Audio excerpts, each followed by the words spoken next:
My name is Eleanor Hayes, and after 12 long years without so much as a birthday card or a phone call, my son walked back into my life, not through my front door, not with forgiveness, and not with tears, but by placing a single key on the church porch and turning his back before I could open my mouth to speak.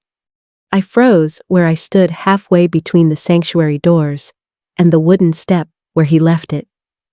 That key glinted in the afternoon sun, as if daring me to believe it meant something. As if a cold piece of metal could stitch together everything he had torn apart the night he drove away, engine roaring louder than both of us yelling. It was a Sunday, and church had just let out. The parking lot was emptying, children still chasing one another across the grass while their parents tried to gather them. The choir's final notes hung in the air like dust that hadn't settled yet. I was standing outside because I always stood outside after service. It was a habit, a place to let my thoughts catch up with me. But that day, they ran faster than I could keep up with. He didn't even make eye contact. He just stepped up, set the key down like he was returning something he had borrowed, and said nothing at all. His shoulders were broader now, and the way he carried himself told me life hadn't been kind to him, but maybe that was just the ache of a mother's wishful thinking. Before I could whisper his name, he was already back down the steps, heading toward a truck that was idling at the edge of the gravel. I wanted to call after him, but the words jammed in my throat like a stone. I had pictured our reunion 1,000 different ways, some loud, some angry, some tearful, but never like this. Never with silence. I walked toward the key because my legs moved before my heart could stop them. The wood under my feet creaked the way it always did, a sound I knew better than my own breathing. When I bent to pick it up, the metal felt warm, as though his handprint hadn't faded yet. I stared at it long enough to memorize every scratch. A church elder. Mr. Rogers was standing a few yards away. He cleared his throat gently, not prying, but curious in that small-town way where everyone pretends not to know your business, while knowing every bit of it anyway. I didn't say a word to him. I didn't trust myself to speak without falling apart. When I got home that afternoon, I set the key on my kitchen table next to a cup of tea that had long gone cold. I pulled out the only photo I still kept displayed of my son and me. He was 17 in that picture, wearing his father's old denim jacket, the sleeves too long, his face still soft with boyhood. I stared hard enough to bring back every detail of him before bitterness lodged itself between us like a door that refused to budge. I remembered the night he left, how the air was thick with grief, how both of us believed we were right. My husband had died 3 months earlier, and everything seemed to crumble at once, bills piling up, land taxes due, and my son accusing me of selling pieces of his father's legacy when I sold 5 acres to pay off debt. He saw betrayal where I saw survival. He'd shouted that I was erasing his father, that I didn't care what he wanted. I shouted back that he had no idea how heavy responsibility was, how being the one left behind meant making choices you never wanted to make. We never found middle ground. Not that night, not for 12 years. I carried anger for a long time, anger so thick I thought it might swallow me whole. But somewhere between the second winter without him and the third spring, anger softened into sorrow. Sorrow into acceptance. And acceptance into something quieter, maybe forgiveness, or maybe just exhaustion. Yet that key brought everything crashing back. I tried it on my front door like a fool. Of course it didn't fit. Then the back door, the shed, the old padlock on the barn. I even tried the mailbox just to laugh at myself for being ridiculous. Nothing turned. By evening, I'd nearly worn grooves into the metal, twisting it through locks that weren't meant for it. I was angry again, not at him, but at myself. What did I expect? That a key would unlock something simple and kind, that my boy would come home at last, ready to take his place at the kitchen table and admit we both had broken hearts. I sat down on the porch steps of my own home, the sun dipping low behind the trees, a breeze tugging loose strands of gray hair from my bun. The key lay in my palm like a riddle. I realized then that he must have come to church while the congregation was sitting inside, knowing I would be on that porch afterward. He hadn't stumbled across me by accident. He chose the porch instead of my house. He gave me a key instead of words, which meant this wasn't over. He wanted something. Maybe he needed something I didn't yet understand. I pressed the key into my fist and closed my eyes. "I thought you came home for me," I whispered into the wind. "But you came back for something else." A car drove past the house gravel popping under its tires, and for a moment I let myself pretend it was him circling back. But the road stayed quiet long after the headlights faded. When I finally stood my joints stiff from sitting too long, I only knew one thing for sure. Whatever lay behind the door this key belonged to, it wasn't forgiveness. For the first time in years, I didn't sleep through the night. I lay in bed, staring at the ceiling, listening to the old farmhouse breathe wood, expanding wind, leaking through cracks I always meant to fix. And beneath it all, a quiet ache humming through my ribs. That key cold now, and sitting on the nightstand felt louder than any memory. It was strange how heavy silence could be. You would think, after 12 years of him not speaking to me, I'd be used to it. But there's a difference between silence when someone is gone, and silence when you've seen them with your own eyes, and felt the air shift when they turn away. Just before dawn, I shuffled into the kitchen and made coffee, though the first cup sat untouched. I kept glancing at the key, half expecting it to glow or rattle or whisper the answers that had been kept from me.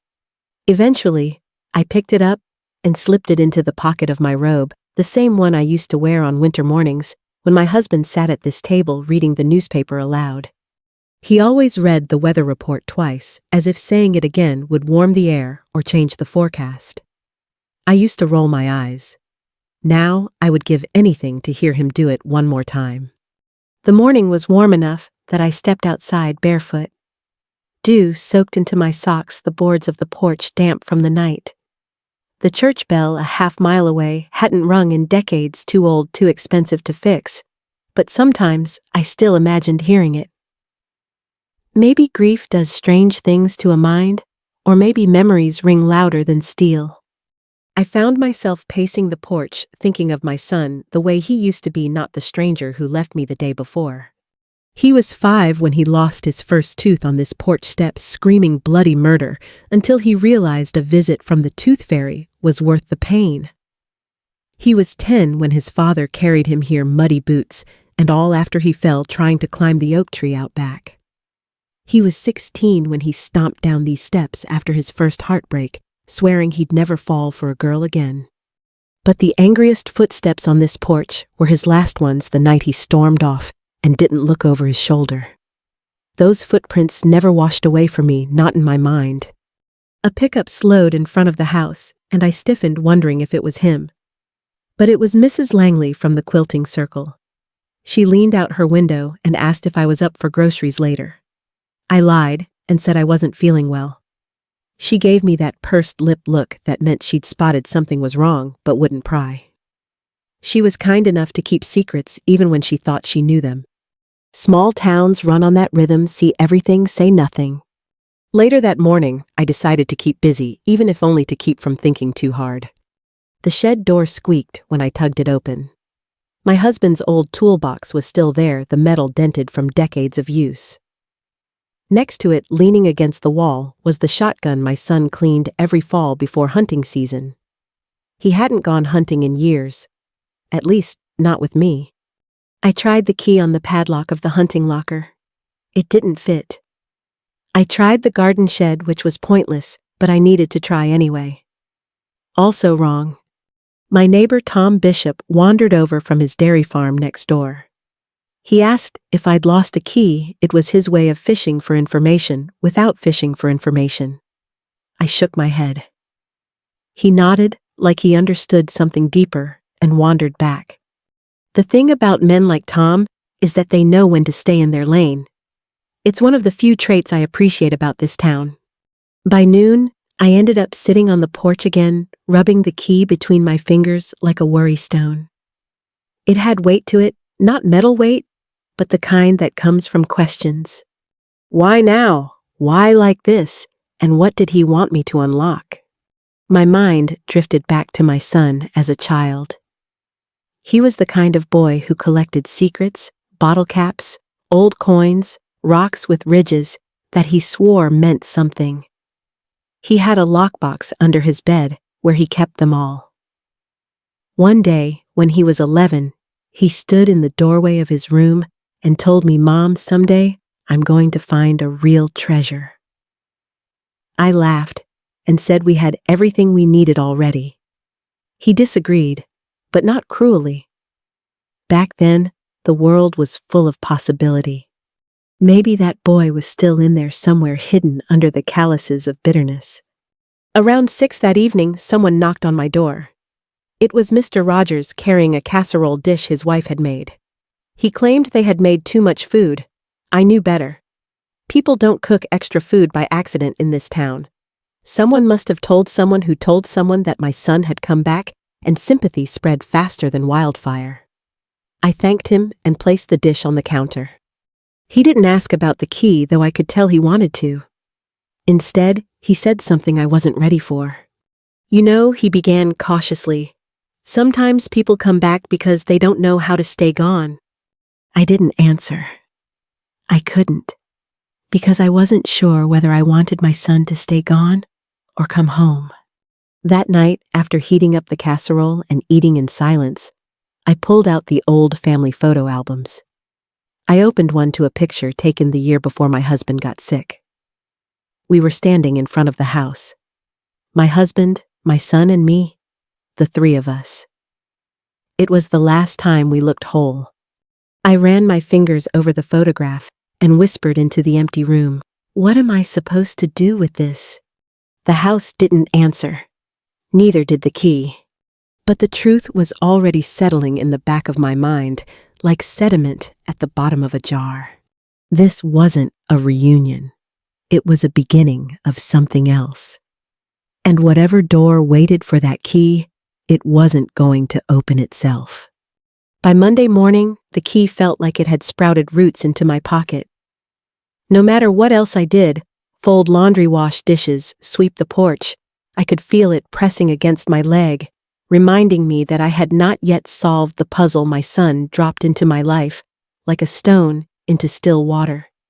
I told myself to leave it be, to let time do what time does best, dull sharp edges and soften bad memories.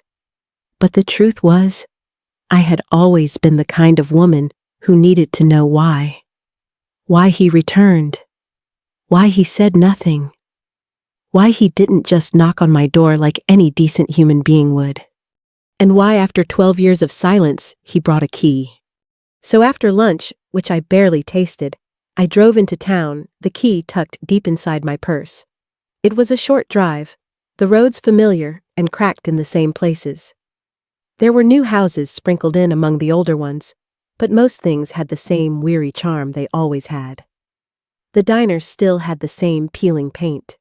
The feed store still sold everything from cat chow to tractor parts. The single gas pump still ran slower than molasses. I pulled up to the old workshop that used to belong to my husband.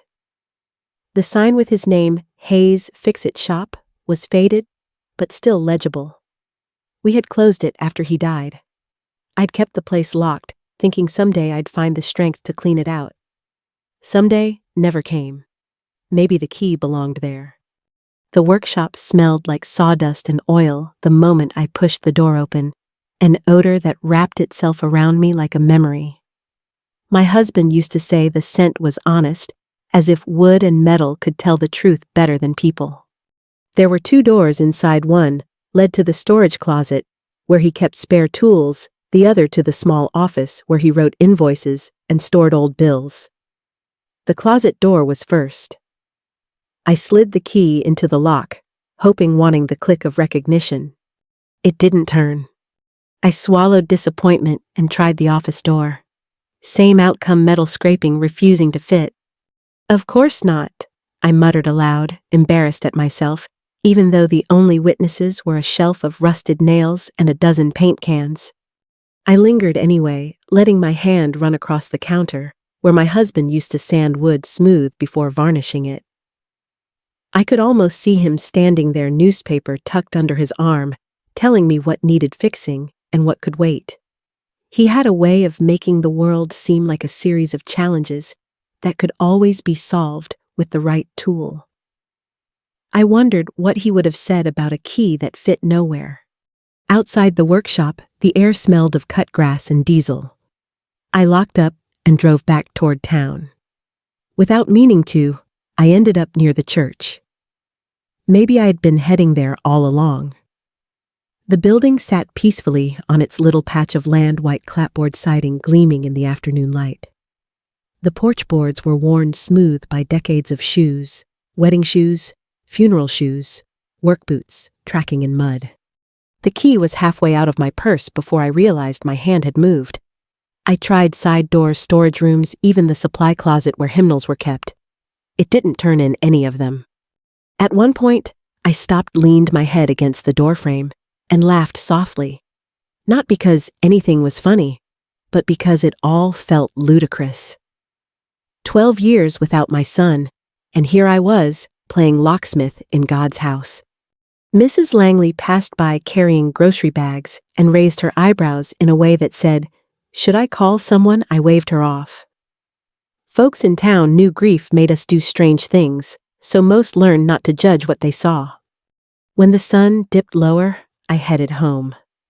The key lay in my lap as I drove, glinting at each curve like it knew something I didn't. That night, sleep came slow again. And when it finally did, I dreamed. I dreamed of my husband standing on the porch with his toolbox looking out toward the road. My son stood beside him, younger, maybe 15. They were talking, but I couldn't hear words, just the hum of their voices. Then the dream shifted, and my husband placed a key into our son's hand. My boy looked up at him with tears on his face. Then both of them turned away, walking into darkness. I woke with my heart pounding, sweat cooling on my skin. Dreams like that linger like smoke you can smell, even after the fire is gone. Morning light seeped through the curtains. I stared at the ceiling again, trying to make sense of what my brain had conjured. Maybe the key wasn't meant to open anything physical. Maybe it was a symbol. Maybe I was supposed to confront something inside myself. But then my practical mind, the one that balanced checkbooks and paid taxes and packed lunches, snapped back into place. No, a key was a key. And keys opened doors. Late that afternoon, I drove into the countryside beyond town. My son and I used to hike those trails when he was small, always taking the same path to the old abandoned mill. The mill was boarded up decades ago, but it still had a door with a lock. It was a long shot, but long shots were all I had left. The lock looked rusted and tired, the metal scarred by years of rain. I pressed the key into it, expecting failure. It didn't budge, but this time something felt different. Not a match, but close.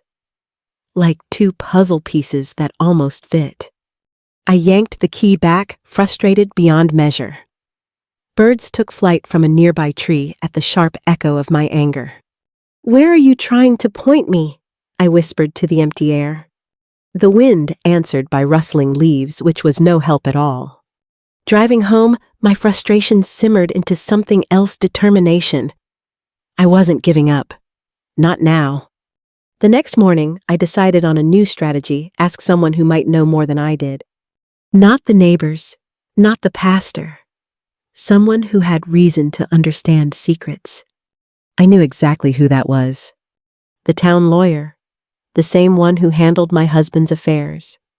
If anyone knew what the key was meant to unlock, or what my son was after, it would be him. And with that thought, the silence that had weighed on me for 2 days finally shifted into motion. I was done guessing. It was time to find answers. The lawyer's office sat on Main Street, squeezed between the barber shop and the hardware store. I hadn't walked through those doors in over a decade, not since my husband and I first sat across the desk from Thomas Tommy Wilkins, trying to make sense of what life after illness would look like. I remember clutching my husband's hand so tightly my knuckles were white. That was a different lifetime. Now, all I had was a key in my purse and a stomach tying itself in knots. Tommy looked older gray at the temples, deeper lines around the eyes, but he still had that calm steadiness that made people feel like they could tell him anything, and it would be safe. When I walked in, he stood up right away, surprised, and maybe even a little wary. "Well, if it isn't Mrs. Hayes," he said with a gentle smile, "it's been a long time." "Yes," I replied, smoothing my hair without realizing it. "It has." He gestured for me to sit, and I did. I almost changed my mind. I almost stood up and walked right back out that door, kept my questions to myself, and pretended life wasn't tilting sideways again. But I stayed. Because running from the truth was what my son had done, and it hadn't served either of us well. "I won't pretend I'm here for small talk," I said, settling into the chair. "My son came back yesterday." His eyebrows lifted, but he didn't look surprised, not the reaction I'd expected. "I see," he said slowly, folding his hands on the desk. "And I'm guessing he didn't exactly come for coffee and a chat." "No, he left a key on the church porch." This time, something flickered in his eyes. Recognition, maybe. I took the key out of my purse and laid it on the desk between us. It sat there like a living thing. Tommy leaned forward, studying it. He didn't touch it. Instead, he sighed and leaned back like a man settling into a story he'd hoped he'd never have to tell. "I was afraid of this," he muttered. I stiffened. Afraid of what? He opened his desk drawer and pulled out a thick folder, one that had my husband's handwriting across the tab. Hayes Family Estate. "My husband handled our will," I said quietly. "He left me the property." "He did," the lawyer confirmed, "but there were changes, ones you may not know about." My skin prickled. What changes? Tommy opened the folder and pulled out papers yellowed slightly with age. Letters, deeds, updates, signatures. "There was a second document your husband signed," he said. "It pertained to the land, particularly the acreage behind the barn." He paused. "Your son knew about it." I blinked. How I didn't. "Because your husband gave him a copy," he replied softly. "Before he passed." I pressed my hand against my chest, willing my heart to slow down. Why would he do that? Because Tommy said, choosing his words carefully, he hoped one day your son would come home and take responsibility for what he left behind. Maybe run the workshop. Maybe rebuild what he felt he lost. I shut my eyes. A wave of emotions crashed in hurt, confusion, betrayal, but somewhere beneath that something gentler. My husband had always tried to see the best in both of us. Then the lawyer continued, but that copy wasn't the full story. I opened my eyes. "What do you mean?" He took out one last paper sealed in a protective sleeve. It had my husband's neat handwriting across the top and the date 2 weeks before he died. "He amended the deed," Tommy said. "Quietly, legally, just before he passed." I took a breath that didn't feel like it reached my lungs. "This land," he went on, tapping the page, "is yours for as long as you live. When you die, it transfers to a community trust fund to help support families in town. It does not pass to your son." My vision swam. "So, the key." Tommy nodded gravely. "Your son is trying to find proof that contradicts this. He probably wants the original old deed, not the amended one. Something he can use legally." I leaned back stunned. All those locks I tried, all those doors that didn't open. My son wasn't trying to give me access. He was trying to take something back. Anger should have been the first thing to show up hot, bright, satisfying. But the feeling that rose instead was slower, heavier. Grief. Not for the land, but for what it said about my son. That he had spent 12 years carrying resentment instead of love. That he had come back, not because he wanted me, but because he wanted something that no longer belonged to him. He doesn't know about this addendum, I whispered. I doubt it, the lawyer answered. If he did, he would have gone quiet again instead of showing up. I rubbed my forehead. He must think I'm the last obstacle. Tommy stayed silent a moment before saying, Your husband wanted your son to return whole. Not angry, not desperate, and he hoped time would teach both of you something worth keeping. I swallowed hard. Time had taught me many things, but apparently not enough to prepare me for this moment. What should I do? I asked. Tommy paused, then said something I still hear ringing in my ears. That depends on what you're trying to save, your land or your relationship. The words hung between us like a crossroads. I reached for the key and slipped it back into my purse. Thank you, I said quietly. I know what I have to do next. I didn't, not fully, but I knew one thing. This wasn't about soil or property lines anymore. It was about truth. And the door this key belonged to wasn't physical. Not yet. When I stepped outside, the sun was lowering behind the grain silo, casting long shadows across Main Street. I stood there for a long minute, breathing the humid air, letting the town move around me. 12 years of silence. One key. And now, a truth I never asked for. There was one more place I had not tried. One door I had never dared open. My husband's old workshop attic. That evening, I stood in front of my husband's old workshop again, the key burning a hole in my palm. The sun was slipping behind the trees, painting the roofline in amber light. The cicadas were tuning up for their nightly chorus, and the air smelled like dust and memory. I had avoided this place longer than I cared to admit, telling myself I wasn't ready to face what was inside. But now I knew I didn't have the luxury of avoiding anything. I unlocked the side door and stepped inside. The wood groaned beneath my feet, the way it always did, as if it recognized me and was waking from a long sleep. I walked slowly, careful not to disturb the sawdust that had settled over everything like a blanket. My husband kept everything organized to a fault, with neat labels still taped onto shelves and drawers, hammers, nails, sandpaper. But grief had a way of unmaking order, and the years had pulled apart his careful work. Cobwebs hung like curtains, and the air was stale enough to taste. Against the far wall was the attic ladder.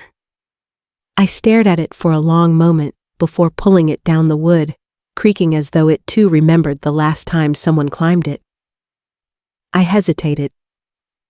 I don't fear much, not storms, not solitude, but grief stored in boxes can be more dangerous than a thundercloud.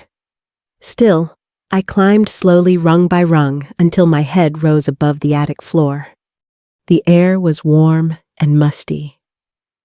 Old furniture lay draped under sheets, cardboard boxes stacked against the wall, and a crate that once held apples now held everything but apples.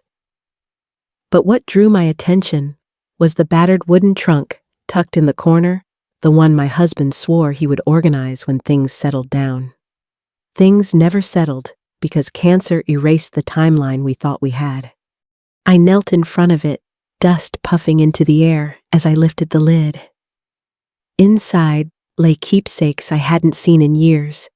Baby blankets, a collection of school photos, a shirt of my husband's I almost forgot the feel of. Each item in that chest left a dent in my heart. Near the bottom was a manila envelope. My throat tightened as I lifted it out.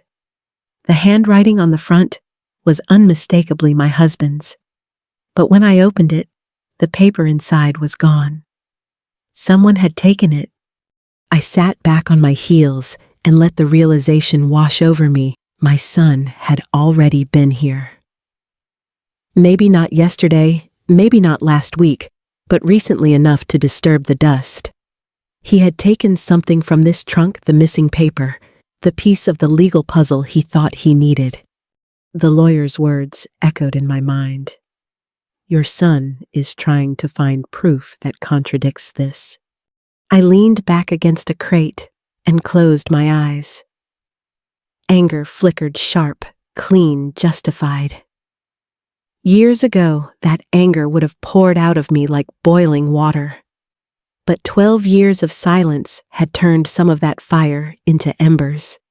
I looked around the attic again and noticed something I'd missed before: a small wooden box tucked behind the trunk. My breath caught as I reached for it. It was heavy for its size, crafted by my husband's own hands, the grain worn smooth from years of use. I opened it carefully. Inside was an old photograph, my husband, my son and me standing in front of the house. My son's arm was thrown casually over his father's shoulder, a grin splitting his face. I swallowed, remembering the sound of that laugh, how it could light up a whole room. Beneath the photo was a note folded twice. I unfolded it with trembling fingers. The handwriting belonged to my husband. If you're reading this, I didn't get the chance to say everything I meant. Please believe this. I never wanted this land to divide our family. I wanted it to be the bridge that brought you both back together. Tears blurred the words, but I read it twice anyway. The final line was written smaller, as if he ran out of strength while writing it. If our boy comes home angry, remember he's hurting. Help him find the door that leads back. I pressed the paper to my chest and shut my eyes, letting the words sink into the chambers of my heart. My son wasn't my enemy. He was lost, drowning in grief just as I had been. The difference was, I'd had the house to anchor me, neighbors, to pull me back into life. He had run from home, and whatever he found out there didn't heal him. But none of that excused what he was trying to do. I wiped my cheeks with the back of my hand and climbed down the ladder, clutching the letter. As soon as my feet touched the floor, I knew something had shifted. This wasn't about a key anymore. Not really. It was about a father leaving a trail of breadcrumbs his son was too hurt or stubborn to follow. And me standing in the middle of it all with only one choice left.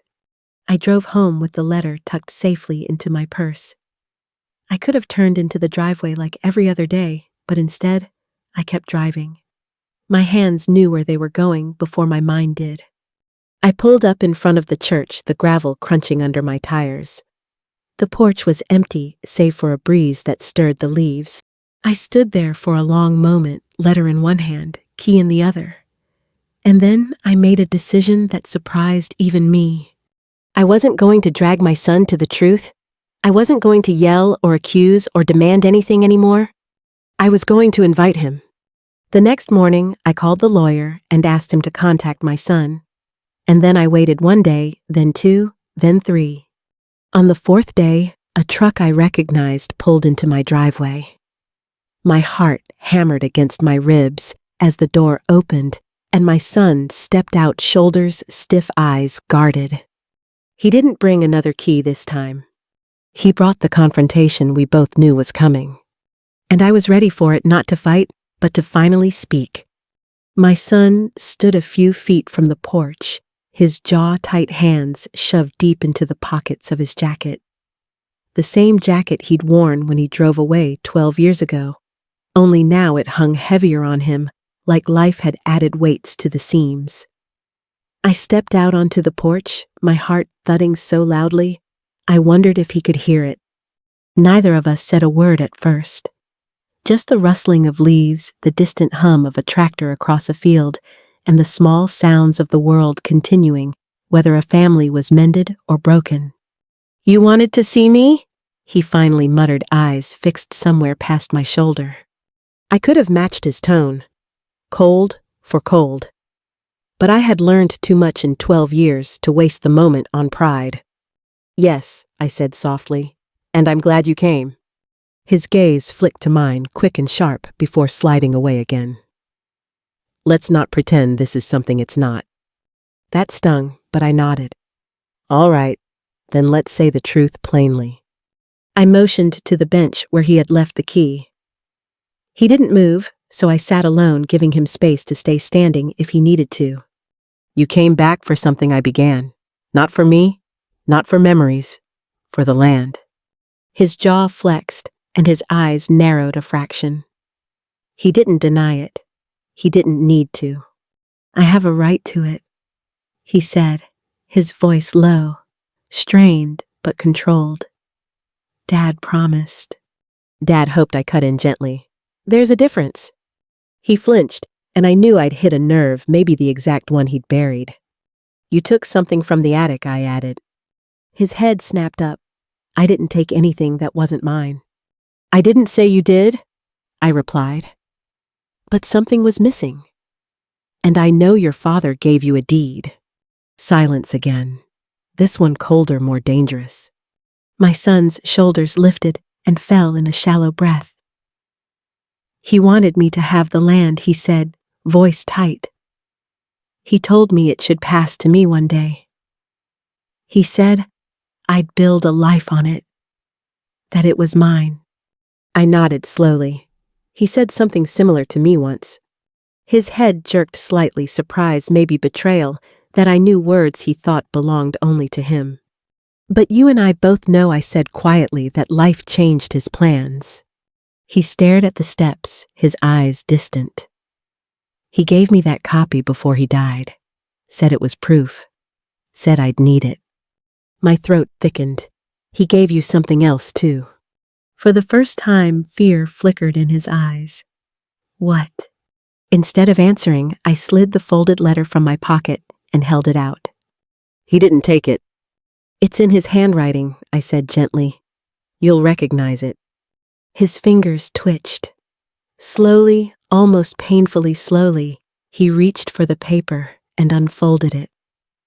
I watched his throat work as his eyes skimmed the words. The breeze died. The world held still. When he finished reading, he didn't look up. Not right away. His shoulders sagged, not dramatically, just enough to reveal the boy hidden inside the man. The boy who had loved his father fiercely and didn't know what to do with that love when death twisted it into anger. He wrote this for you," my son said hoarsely. "No," I whispered. "He wrote it for us." Tears gathered in his eyes, shining without falling. He folded the letter carefully, like he was afraid it would crumble in his hands. Then, his voice cracking, he said, "Why didn't he tell me? Why didn't he explain all of this? Why didn't he just say it straight?" I sighed, not from exhaustion, but from truth. "He did try. With both of us. But he didn't have enough time. And grief does strange things to people. Makes us hear what we want to hear. Makes us forget everything except what hurts." He closed his eyes, and for a moment he looked like the boy who used to sit on the porch steps with a scraped knee, blinking back tears because he didn't want to seem weak. "I wasn't trying to hurt you," he said quietly. "I know," I answered, "but you were hurting, and sometimes hurt turns into harm." That was enough. He finally sat down beside me, not close, but closer than a stranger. It was more than I had dared hope for. "You changed the deed," he said after a long stretch of silence. "No," I corrected. "Your father did." He pressed his lips together. "And you didn't tell me." "You weren't here to hear it," I said simply. "And by the time I could say anything, you'd already decided I was your enemy." His face broke then, not into tears, but into something worse, remorse. I thought you sold the land to spite me, he murmured. And I thought you hated me, I whispered back. We sat there like that two people who had loved the same man, misunderstood the same loss, and let 12 years build a wall neither of us knew how to climb. After a minute, I held up the key. You dropped this into my life without a word. Why? He swallowed hard. Because I couldn't face you. Not yet. I thought if I could find the deed first, I'd know where I stood. I thought I had to win before I came home. My heart ached not from the confession, but from the reveal of a truth I should have known. My son never stopped wanting home. He just wanted to deserve it. I leaned back my shoulders, relaxing for the first time in days. This key doesn't open a door to land, I said softly. It opens a door to the truth. And the truth is, none of us handled grief well. Not Dad, not you, not me. He nodded, fingers curling around the letter. For the first time since he left, he looked me in the eyes. And in them, I didn't see accusation. I saw a question. Is it too late? He asked. I didn't hesitate. No, I said. But we need to decide what matters now. The land or us. He looked down at the key as if seeing it clearly for the first time. And then finally he whispered, us. We sat together on that church porch until the sun dipped below the treetops and the wooden boards beneath us cooled with the evening air. My son held the letter from his father as though it was the last warm thing in his hands, reading bits of it again and again. He didn't say much, and I didn't press him to. Sometimes silence is kinder than any answer. I don't know what I'm supposed to do now, he finally said, his voice low and hesitant. You don't have to know, I replied. Not all at once. His shoulders dropped, not in defeat, but in something gentler. Surrender, maybe, or relief. The church windows glowed softly behind us. The fellowship hall lights had been switched on for the evening Bible group. We could hear soft laughter drifting out, the kind that comes from people who knew each other's stories, joys, and weaknesses.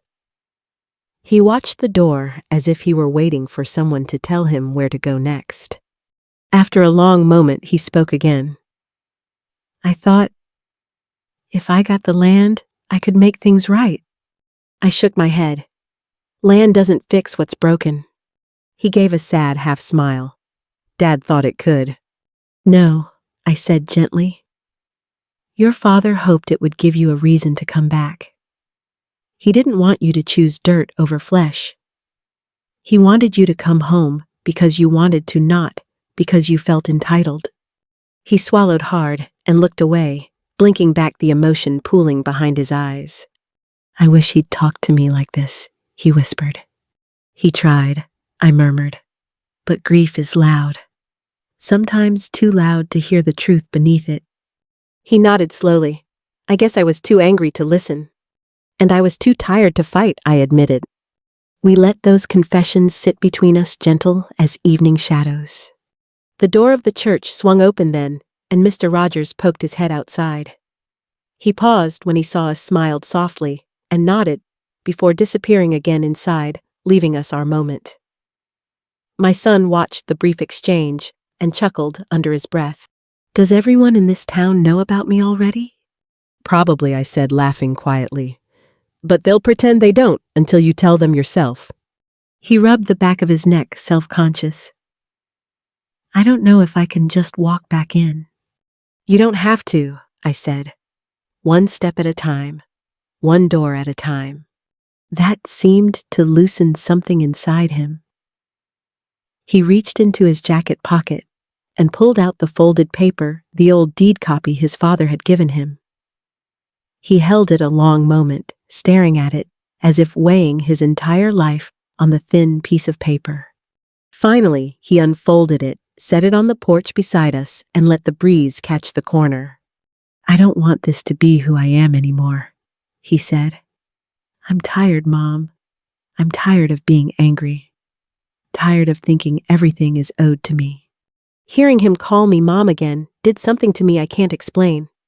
For a moment, years peeled away, and I saw the little boy who used to leave flowers in coffee mugs, the teenager whose boots slammed up the porch steps when he didn't get his way, the young man who stood shaking at his father's funeral, trying not to cry.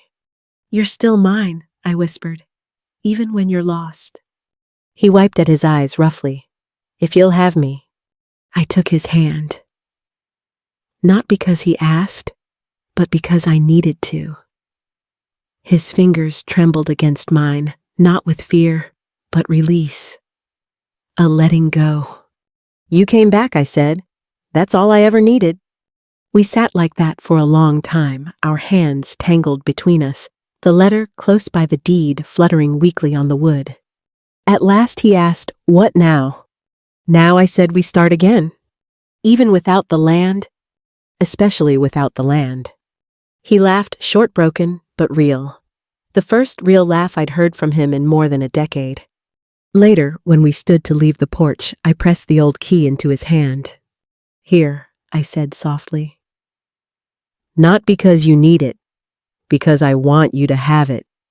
He looked down at it in surprise. "But it doesn't open anything." "Oh, it opens something," I said with a small smile. "Just not what you thought." He nodded slowly, understanding dawning in his eyes. We walked home together, a few paces between us at first, then less and less until our steps matched. When we reached the driveway, he paused and looked toward the house as if seeing it differently. "It feels smaller," he murmured. "No," I corrected gently. "You grew." He laughed again, wiping his nose with his sleeve like he used to as a child. "Mind if I come inside?" he asked, voice soft, unsure. "Please," I said, pushing open the door. "You're home." We talked for hours, awkward at first, then easier. Stories spilled out of both of us like water from a hose after a long winter freeze. We didn't solve everything, not in one night, but we began. And that, I think, is what second chances really are. Not erasing the past, but choosing a different future. As he left later, promising to return tomorrow, I stepped onto the porch again. The moon was rising pale and quiet. I held the note from my husband and smiled through fresh tears.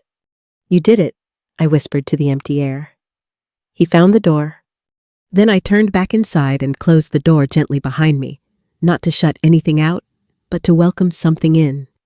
To anyone listening, anyone living with distance, where love should be anyone who still waits on a porch, with and without hope. It's never too late not to forgive, not to return, not to begin again. Sometimes all it takes is showing up. Sometimes all it takes is one key.